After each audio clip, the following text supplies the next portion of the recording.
Well, what does he focus on? I'll tell you what he's focused on. Shower heads. You wash your hands, and in my case, I like to take a nice shower to take care of my beautiful hair. I have to stand under the shower for 15 minutes till it gets wet. It comes out drip, drip, drip. It's ridiculous. Yeah, it comes out drip, drip, drip. I believe that's how Stormy described it too, right? Buckle up, ladies and gentlemen, because last night Jimmy Kimmel unleashed a comedic tsunami on Karoline Leavitt and her boss, Donald Trump, in a takedown so sharp it could slice through steel. This wasn't just a roast, it was a masterclass in satire, a verbal demolition derby that left no part of their political carnival unscathed. Kimmel zeroed in on Leavitt's frantic attempts to spin the unspinnable, her words twisting like a trapeze artist dodging disaster. And Trump? Oh, he got the full Kimmel treatment. A spotlight on his trademark whirlwind of bluster, gaffes, and headline-grabbing mayhem. Picture this. Kimmel leaning into the camera with that mischievous grin, serving up one-liners that hit. Like precision-guided missiles. Leavitt's out here defending Trump like she's trying to sell a sinking ship as a luxury yacht, he quipped as the audience roared. He didn't stop there, painting a vivid picture of Trump's chaotic orbit, tweets flying like confetti, policies shifting faster than a reality show plot twist. Kimmel's monologue peeled back the layers of their operation, exposing the absurdity with a mix of biting wit and playful exaggeration. But it wasn't just about the laughs. Kimmel wove in a sly commentary on the broader spectacle, questioning how Leavitt keeps a straight face while juggling Trump's contradictions.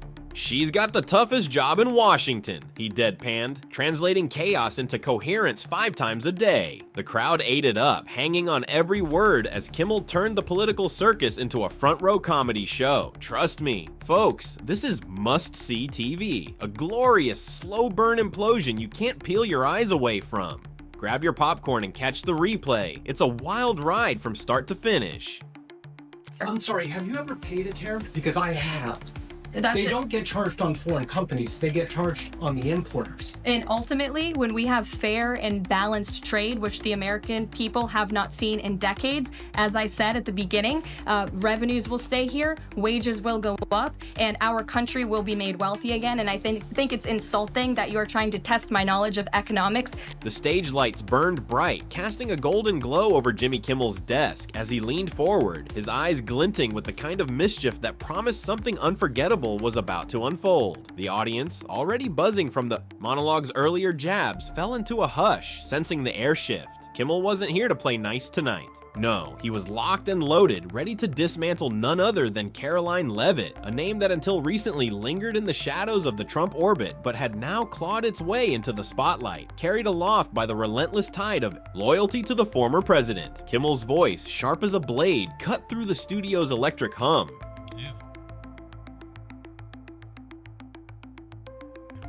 To surf the chaotic waves of the Trump administration, rising from the ranks of devoted acolytes to stand proudly in the MAGA spotlight. And let me tell you, it's a glow that doesn't come cheap. He paused, letting the words settle, his grin widening as he sensed the audience leaning in. Now, I don't know if it's courage or something else entirely that keeps Karoline tethered to that ship, but tonight we're not holding back. This is a reckoning. The crowd erupted, their applause a rolling thunder that fueled Kimmel's fire. He launched into his takedown with the precision of a seasoned marksman, each line landing like a perfectly aimed dart. Karoline and the whole Trump crew, they're like a reality show that refuses to get canceled, he quipped, his hands gesturing wildly for emphasis. You think you've seen the finale, but nope, here they are, back for another season with the same script and somehow louder hair. The audience roared, some clapping, others wiping tears of laughter. Kimmel wasn't just roasting, he was painting a picture, exposing the absurdity of a political machine that thrived on chaos. He leaned closer to the camera, his voice dropping to a conspiratorial whisper. But here's the thing about Karoline, she's not just a passenger, she's out there, front and center, waving the flag for a cause that feels like it's running on fumes. And yet, she's all in, all in. It's like watching someone bet their entire paycheck on a horse that's already limping. The crowd's laughter swelled again, but Kimmel's eyes held a glint of something sharper. Disbelief, maybe, or a quiet fury at the spectacle.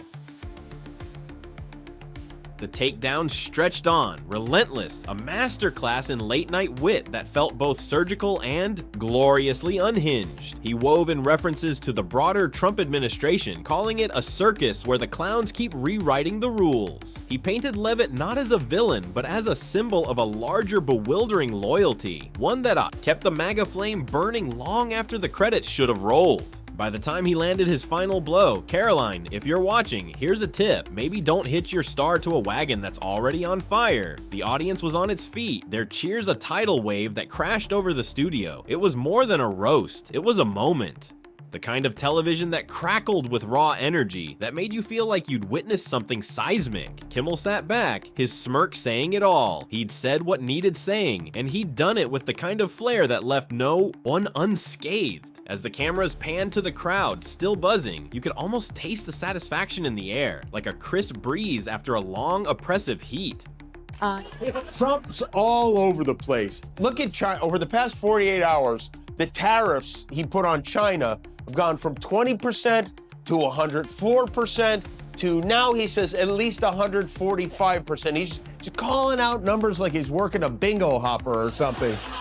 There's no plan. Oh, sweet Karoline. Bless her starry-eyed soul. She's out there chasing political glory with the kind of fervor you'd expect from someone who thinks the path to victory is paved with whatever wild gibberish Trump tosses into the ether. It's honestly mesmerizing, like watching a hapless adventurer stumble through a labyrinth, blindfolded, hands bound, and maybe even a little dizzy from spinning in circles first. You just know she's barreling toward a spectacular faceplant into reality's brick wall. But oh, doesn't she strut with such unshakable swagger? Her grand strategy. It's less a plan and more a chaotic performance art piece. Picture Karoline, hurling fistfuls of outlandish talking points into the void, hoping, praying something, anything will cling to the public's imagination. It's like she's flinging handfuls of overcooked pasta at a pristine glass ceiling, except this ceiling is built from cold, hard facts, and her spaghetti just keeps sliding off in sad, soggy clumps.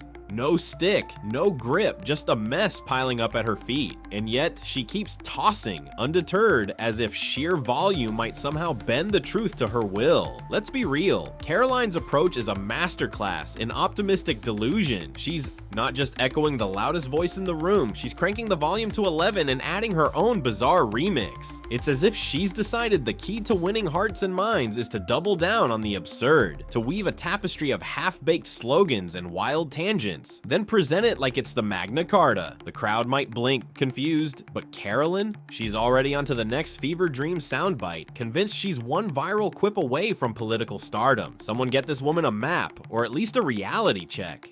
It's about time we have a president in the Oval Office who is putting the world on notice. The phones have been ringing off the hook, wanting to talk to this administration, this president and his trade team to try to strike a deal. And it's because the world knows that they need the United States of America. They need our markets. They need our consumer. The president has a lot of leverage on his side because he has the best economy and the best country in the world that he leads, and he knows that. And it's about dang time we finally have a president who uses that economic leverage to benefit American worker. Naturally, our pal Jimmy didn't pull any punches when it came to Karoline. I mean, why would he? The moment she stepped into the spotlight, he zeroed in like a hawk. Folks, let's be clear, he says, leaning into the camera with that classic smirk. Karoline's not exactly reinventing the wheel here. She's not out there solving world hunger or dropping some groundbreaking manifesto. Nope. She's just another shiny gear in the Trump hype factory, churning out the same old recycled talking points we've all heard so many times we could recite them in our sleep. I bet you've got them memorized too, right? He pauses, letting the audience chuckle, then dives back in. It's like she's trying out for the lead in Trump's echo chamber, the musical. Picture it, Karoline center stage, parroting his every word with this big, enthusiastic grin. But here's the kicker, she's not just any backup singer. Oh no, they've slapped this fancy title on her, a rapid response director for Team Trump. Sounds important, doesn't it? Like she's out there directing fighter jets or something. But let's get real for a second. If you need someone to swerve around the truth faster than a cat dodging a bath, Karoline's your MVP. This woman could sidestep a fact like it's a dodgeball coming at her head. And accountability? Pfft. That's not just her side hustle, it's her whole brand, seriously. Folks, Jimmy continues, tossing his hands up. Watching her work is like watching a master class in verbal gymnastics. She'll twist, she'll turn, she'll throw in a little razzle-dazzle, and poof, the actual question, gone, vanished. It's almost impressive. I mean, if there was an Olympic event for dodging reality, she'd be walking away with gold every time. And the best part? She does it all with this unshakable confidence, like she's just dared you to call her out. Spoiler alert, nobody's holding their breath for her to own up to anything. That's not in the job description. He leans back, grinning at the crowd. But you know what? I gotta hand it to her. It takes skill to keep that Trump train chugging along, repeating the same lines day after day without missing a beat. It's like she's got a script taped to the inside of her eyelids. So here's to you, Karoline. May your deflection stay sharp and your talking points stay, well, exactly the same. We wouldn't want you to strain anything trying something new. There's no plan. Unless you consult the MAGAverse, in which case there is and was definitely a plan. I think he's had a plan all along, David, and I think we're seeing it play out. This was his strategy all along. This was the plan all along. Was that his plan all along? It certainly looks like it. This is the plan that he was pursuing all along. I mean, you're watching the art of the deal in real time here. Well, if that was the plan, congratulations, because in 1 week, the plan lost $6 trillion and every country in the world hates it. If you're relishing this plunge into the absurd, go ahead and tap that subscribe button. It's practically pulsating with promise. Meet Karoline, a figure so audaciously bold she'd saunter toward a raging wildfire, its flames leaping like feral beasts, and declare with a radiant, unshakable grin, this merely a warm caress. Not content to bask in her own delusion, she'd wave onlookers closer, her voice dripping with the persuasive charm of a carnival barker, urging them to thrust their hands into the blaze while somehow making scorched fingertips sound like a badge of honor. Karoline isn't your garden variety optimist. She's a walking paradox, a human kaleidoscope twisting chaos into coherence. Her life's work to seize the most bewildering, logic-defying pronouncements from Donald Trump, those head-spinning sound bites that make you question reality and sand them down into something that could, in a dim light, pass for sensible. Imagine her, night after night, barricaded in a war room of crumpled energy drink cans, dog-eared dictionaries, and flickering monitors, forging phrases like strategic genius to cloak what others might call a public fever dream, her prize. For this relentless tightrope walk of spin, a gilded perch as the chief architect of Trump's public image, tasked with draping every erratic tweet, every impromptu tirade in a veneer so polished it might just fool a distracted crowd. But it's not just about words. Karoline's a performer, her desk a stage, her smile a spotlight. She crafts narratives with the fervor of a novelist, weaving tales where missteps become masterstrokes, all while projecting the serene assurance of someone who's convinced the world that fire is just a hug waiting to happen. And yet, you have to wonder, does she ever pause, staring into the glow of her screen, and feel the heat of that inferno she spent so long denying? Our headquarters in Hollywood, where a lot of the country watched a very special episode of The White POTUS tonight. It was a night of pomposity and circumstance as Donald Trump addressed a joint session of Congress because, he rarely gets to be on TV, so why not?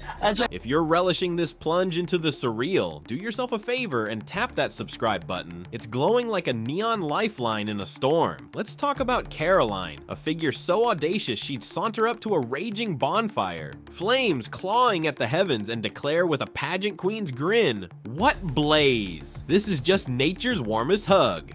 With the finesse of a carnival barker, she'd coax everyone nearby to dive into the inferno, her unshakable poise making you question whether you're the one misreading the smoke signals. Karoline isn't merely optimistic, she's a virtuoso of delusion, deftly spinning Donald Trump's most unhinged proclamations into nuggets of pseudo-wisdom that might fool you after a long night of scrolling X. Her prize for this high-stakes tightrope walk over the canyon of credibility? A plush role as the Trump administration's chief illusionist, tasked with repackaging every wild tweet, every bizarre aside, into something the public might choke down without gagging. Picture her in a dimly lit office, surrounded by flickering screens and half-empty Red Bull cans, hammering out phrases like unconventional genius to dress up what most would call a policy fever dream, her smile radiating the serene certainty of someone who's convinced the world that fire is just a cozy blanket, and in a crisis crisis? Oh, Karoline's the MVP we didn't ask for. Her knack for sidestepping facts rivals her talent for gaslighting a nation, weaving narratives so divorced from reality they'd make a sci-fi novelist blush. Don't be fooled though. Her meteoric rise through the political jungle isn't built on brilliance or skill, but on a loyalty so ironclad it could anchor a battleship. This is the kind of devotion that demands you march lockstep behind the leader, no matter how absurd or destructive his whims. Karoline's carved out a career as the Trump machine's most dutiful soldier, less concerned with offering insight than with echoing every capricious decree like a human megaphone. It's as if she's been thrust into a cosmic dodgeball game, where the ball is truth itself. Each throw smacks her square in the face, yet she ducks reality with the grace of a seasoned acrobat, leaving only scorched earth and a trail of glittering excuses in her wake. The jig is up.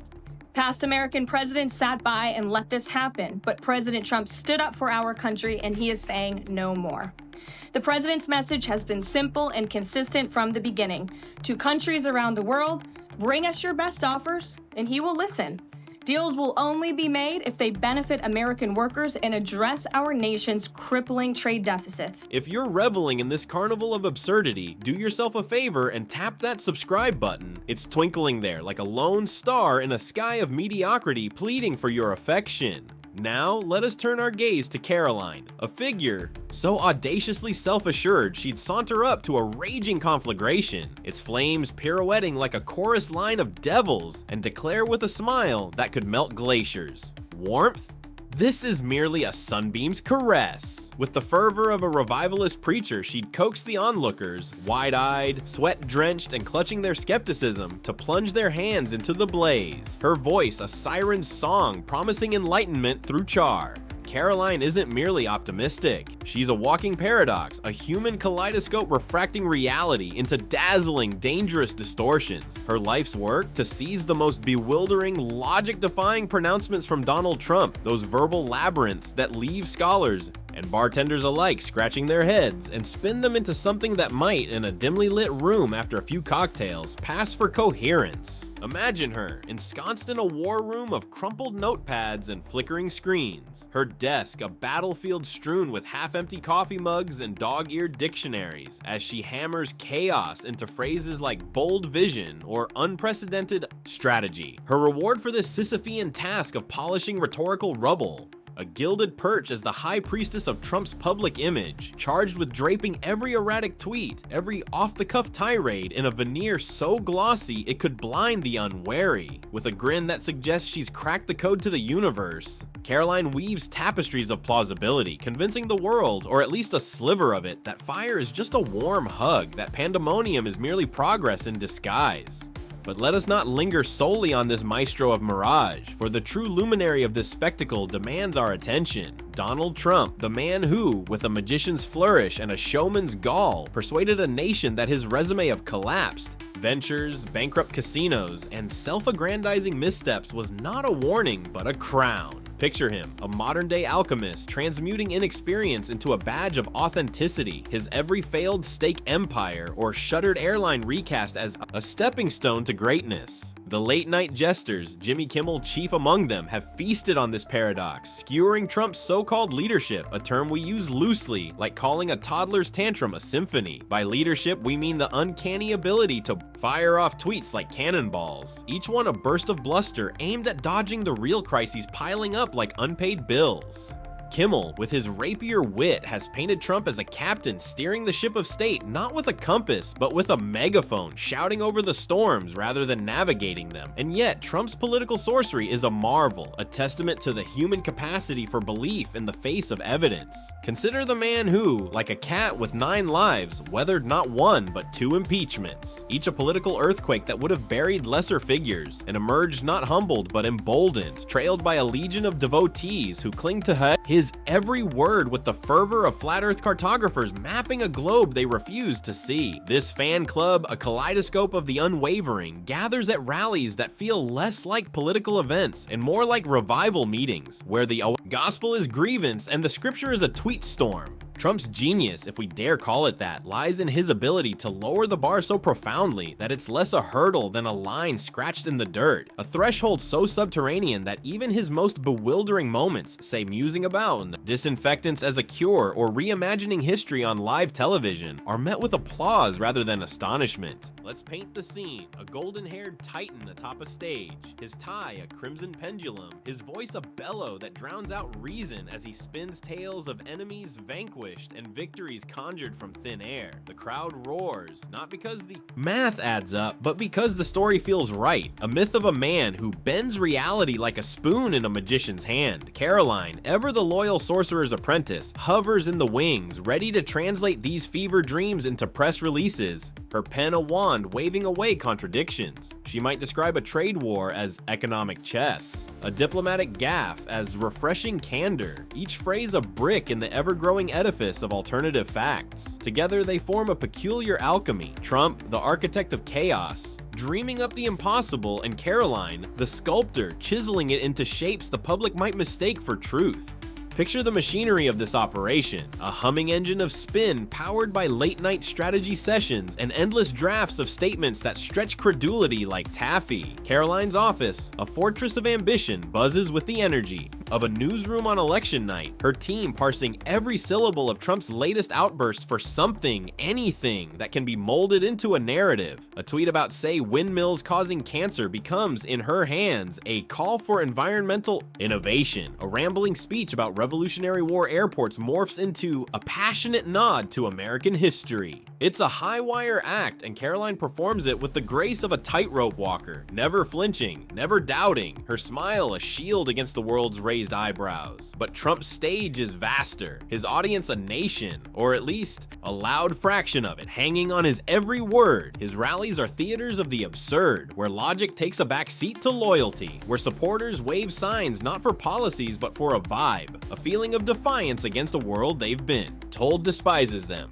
Kimmel and his ilk, armed with monologues and montages, try to puncture this bubble, holding up mirrors to Trump's contradictions, but the faithful remain unmoved, their devotion a fortress no punchline can breach. The impeachments, those twin tempests that shook the Capitol, were not defeats, but badges of honor, proof to the flock that their leader was a martyr, hounded by elites who couldn't handle his truth. And so Trump strides on, a colossus of confidence, his failures reframed as fights, his scandals as setups. The bar, once a measure of competence, now lies buried beneath layers of bravado so low that even a global crisis, say a pandemic, mishandled with the precision of a blindfolded juggler, becomes in his telling a triumph of instinct over expertise. Karoline, ever vigilant, takes these raw materials and spins them into gold, or at least something that glitters enough to pass muster on cable news. She might call a botched relief effort a masterclass in rapid response, her words a lifeline for pundits desperate for a talking point. Together they craft a parallel universe where up is down, where criticism is conspiracy, where the man who bankrupted casinos is hailed as an economic sage. It's a performance that defies gravity, sustained by the sheer audacity of its players. Trump, the ringmaster, commands the spotlight, his every gesture a headline, while Karoline, the unsung artisan, toils in the shadows, stitching together the narrative threads that keep the show afloat. Theirs is a partnership of necessity, dance of delusion that captivates millions, not because it's true, but because it's loud, relentless, unapologetic. And so we watch, half horrified, half mesmerized, as this pageant of the improbable unfolds. A reminder that in the theater of modern politics, the story matters more than the facts, and the loudest voice writes the script. Subscribe, dear viewer, for the saga continues, and who knows what marvels or madness this duo will conjure next. Can you tell us that my heap is not one of those affected? So you're asking a hypothetical based on programs that you can't even identify. Just identify. What I can tell you Just is be that clear, since you guys haven't identified, let's do it together just for Americans at home. Medicaid, is that affected? I gave you a list of examples: Social Security, Medicare, welfare benefits, food stamps that will not be impacted by this federal pause. If you're loving this dive into the circus of modern absurdity, folks, do us a solid and smash that subscribe button. It's sitting there, glowing like a neon sign in a dive bar, practically begging for your click. Now, let's talk about Karoline, our unsung hero of delusion, a woman who could stroll up to a roaring wildfire, flames leaping like overcaffeinated acrobats, and declare with a smile so dazzling it could blind a moth. What blaze! This is just nature's warmest hug. With the finesse of a seasoned magician, she'd coax everyone nearby to stick their hands into the inferno. Her voice so soothing you'd almost forget the smell of charred dreams, and she'd do it all while radiating the kind of unshakable confidence usually reserved for televangelists or people who think they've cracked the stock market. Karoline, you see, isn't just a cheerleader for the improbable. She's the high priestess of the impossible, tasked with taking Donald Trump's most brain-bending claims, those wild rhetorical roller coasters that defy logic, gravity, and basic grammar, and spinning them into something that might, just might, pass for palatable in a world where facts are more flexible than a yoga instructor on a juice cleanse. Picture her at her desk, surrounded by a fortress of empty Red Bull cans and crumpled post-it notes, her laptop screen glowing like a portal to another dimension, as she crafts phrases like bold visionary leadership to describe what the rest of us might charitably call a public fever dream. Her job, to take every erratic tweet, every off-the-cuff remark that sounds like it was scribbled on a napkin at a Vegas buffet, and wrap it in a shiny veneer of plausibility, a verbal gift. Basket that says, "Don't worry, America, this is all part of the plan." And what does she get for this Herculean labor, this Sisyphean task of turning chaos into coherence? A cushy gig as the chief alchemist of the Trump universe, a role that comes with a corner office, a gold-plated nameplate, and the unenviable privilege of explaining to the world why a 3 a.m. tweet about Kofef was, in fact, a stroke of geopolitical genius. But let's zoom out for a second, because Karoline's story is just one glittering thread in the gaudy tapestry of Trump's world. A world where victory isn't about solving a national crisis or, heaven forbid, helping actual people. No, that's for suckers and policy wonks. As Jimmy Kimmel so brilliantly pointed out, Trump's version of winning is a bizarre, ego-fueled fever dream, a game where the scoreboard tracks not lives improved or problems solved, but the size of the crowd at his rallies, the number of times his name trends on Twitter, or how many cable news chyrons can squeeze his latest outburst into a 10-second soundbite. It's as if his entire existence is a high-stakes reality show called Who Can Be the Most Outrageous? And folks, let me tell you, he's been clutching the trophy for years, waving it like a toddler with a sparkler, oblivious to the fact that the rest of the world is just trying to avoid getting burned. Picture him at one of those rallies, the stage awash in red hats and flashing lights, the crowd roaring like they're at a monster truck rally, and Trump standing there, basking in the adulation, his hair defying physics like a modernist sculpture, convinced that this is what greatness looks like. Forget fixing healthcare or rebuilding infrastructure. Those are boring, complicated, and worst of all, they don't come with instant applause. Trump's victories are measured in decibels, in retweets, in the sheer volume of people shouting his name, as if the louder the chant, the truer the triumph. And Karoline, our intrepid spin doctor, is right there in the wings, ready to take the raw material of his latest spectacle. Say, a claim that he's personally saved the economy by eating a Big Mac on live TV, and turn it into a narrative. That sounds like it belongs in a history book, or at least a Reddit thread with a lot of upvotes. She's the one who has to explain to a skeptical press corps why a rally in a half-empty arena was actually the greatest gathering since Woodstock, or why a tweet storm about windmills causing cancer was a bold stance on environmental policy. It's a job that requires the patience of a saint, the creativity of a novelist, and the moral flexibility of a contortionist, and yet Karoline does it with a smile that says, "I've got this, and you're all just jealous you didn't think of it first." But let's not kid ourselves, this isn't just about Karoline or even Trump. It's about the bizarre ecosystem they've built, a world where reality is less a fixed point and more a suggestion, like a dress code at a beach party. Trump's obsession with winning, with being the biggest, the loudest, the most inescapable name in the room, isn't just a personality quirk. It's a cultural phenomenon, a black hole of ego that warps everything around it, pulling in acolytes like Karoline, who've learned to thrive in its gravitational pull. Every rally, every tweet, every offhand remark about grabbing something, or building something or denying something is a performance, a carefully choreographed act designed to keep the spotlight firmly on him, because in Trump's world, attention is the only currency that matters. Forget gold, forget Bitcoin. Give him a trending hashtag, and he's richer than Bezos on a good day. And the crowds, they're not just spectators, they're co-conspirators, cheering not for policy or progress, but for the sheer audacity of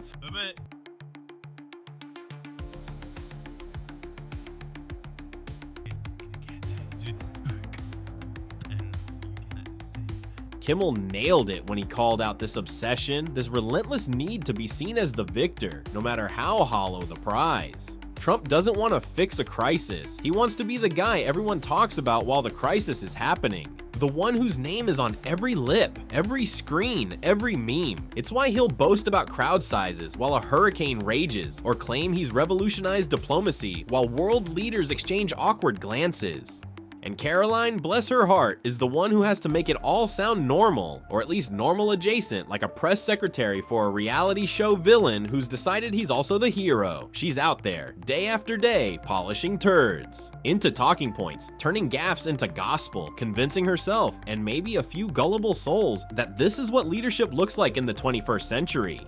Imagine her mornings. She wakes up, checks her phone, sees Trump has tweeted something about inventing the wheel or challenging the moon to a duel, and she sighs, grabs her coffee, and starts typing, her fingers flying as she conjures a press release that says, President Trump's bold vision for lunar relations ushers in a new era of cosmic diplomacy. It's exhausting, it's absurd, and yet it's her superpower, her claim to fame in a world where fame is the only game in town. And the kicker, it works. Not because the arguments are sound or the logic is airtight, but because enough people want to believe, want to be part of the spectacle, want to feel like they're on the winning team, even if the only thing they're winning is a front row seat to the chaos. Trump's rallies, those carnival-like extravaganzas where facts go to die and hyperbole reigns supreme, aren't just events. They're cathedrals of ego, built brick by brick with every chant, every sign, every viral clip that spreads like wildfire across the internet. And Karoline's there, the unseen architect, making sure the foundation holds, even when the walls are made of nothing but hot air. She's the one who takes the raw footage of Trump claiming he's taller than Mount Everest and turns it into a narrative about redefining American exceptionalism, the one who can look at a policy proposal written in crayon and call it a groundbreaking blueprint for prosperity. It's a talent, a curse, and a tragedy all at once, because in another life, Karoline might have been a poet, a playwright, a creator of worlds, but instead she's here, spinning gold from straw, in a machine that never stops churning. And Trump, he's the maestro of this madness, the ringmaster who knows that the show only works if everyone's watching, if everyone's talking, if everyone's either cheering or jeering, because silence is the only thing he can't survive. His victories, as Kimmel so deftly skewered, aren't about substance. They're about volume, about being the loudest voice in a world that's already screaming. He doesn't need to solve a crisis to win. He just needs to make sure his name is trending when the crisis hits, that his face is plastered across every screen, that his voice drowns out the doubters, the critics, the pesky little thing called reality. And so the cycle continues. Trump says something outrageous, Karoline spins it into something defensible, the crowd roars, the internet explodes, and somewhere, in the haze of it all, the idea of winning becomes not about progress or purpose, but about who can shout the loudest, who can stay in the spotlight the longest, who can make the world believe that a fire isn't burning even as the flames lick their heels. So here's to Karoline, the unsung sorceress of spin, and to Trump, the eternal champion of his own ego, playing a game where the only rule is to never, ever fade away. Maybe he wants to make sure we know it's a scheduled thing and not an emergency. Either way, I bet it's going to be an excellent report. Let me guess. His physical strength and stamina are extraordinary, his blood pressure is astonishing, and he is by far the healthiest president to have single-handedly tanked the world economy overnight. He's